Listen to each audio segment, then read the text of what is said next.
متعلق اللہ تعالیٰ فرمائی وَلِلَّهِ عَلَى النَّاسِ حِجُّ الْبَيْتِ مَنِ اسْتَطَاعَ إِلَيْهِ سَبِيلًا.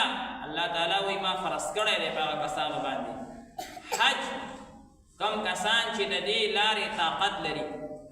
علماء وی طاقت دا پاردا شرط دے چی انسان سرا دا حج دا تلو پیسی چی دی زمانہ کی ورطا ٹکٹ او ویزا ویلے کی گی تقریباً 17 لک روپئی او چې حج نه دی واپس راځي 40 50 50 سره د پیلګي چې کور کې دومره خرچه پرې وي. دوه شرط شو او دریم چې لاره پر امن وي. لاره پر امن دا معنا چې پابندي د حکومتونو د طرف نه وي لکه د کرونا په زمانه کې پابندي وه نو که یو کس وي چې زه حج کوم نو هغه ټیم یې حج نشو کولی الحمدلله هغه پابندي ختمه شو.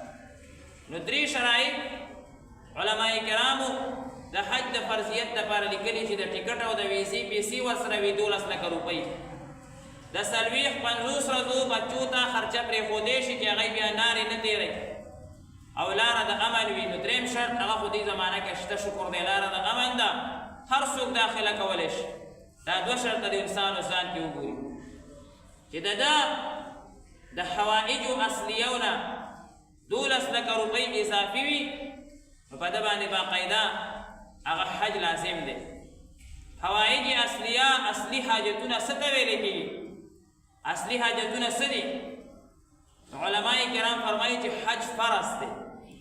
حج سنت عبادت نہ دے حج مستحب عبادت ہم نہ دے حج دا فرض عبادت دے. اللہ وی وَلِلَّهِ عَلَى النَّاسِ حِجُّ الْبَيْتِ فخلق باندې دا فرض دے خلق باندې دا فرض دے. اوس یو کس سره یو طرف ته 12 لکه روپۍ دي او بل طرف ته د ده چې کوم دی نو بچي رالوي شوي دي او دی وایي چې هغوی ته واده م کول پکار دي نو که حج کومه واده پاتې کېږي څه به مخکې کوي؟ علما وایي حج به مخکې کوي. حج مخکې دی د بچو د واده خرچه هغه رستو ده خبره رستو ده. اول د ده خپل ځان باندې اوس خبره راغلې ده اول به خپل غم کوي چې ځان ته یې غاړه خلاصه شي. یو کس دی هغه سره 12 لکه روپۍ دي او دی پوهېږي چې یاره ما باندې حج فرض شوی دی خو ډېر کسان پکې داسې دي وایي یاره هلته چې کوم دی نو په پلانکي ځای کې جنګ شروع دی فلسطین کې هغوی ته دا 12 لکه روپۍ ولې ناستو منه هغوی ته به ناستو هغوی ته نفلي پیسې واستوه د دې نه علاوه واستوه د فرض حج نشي استولی.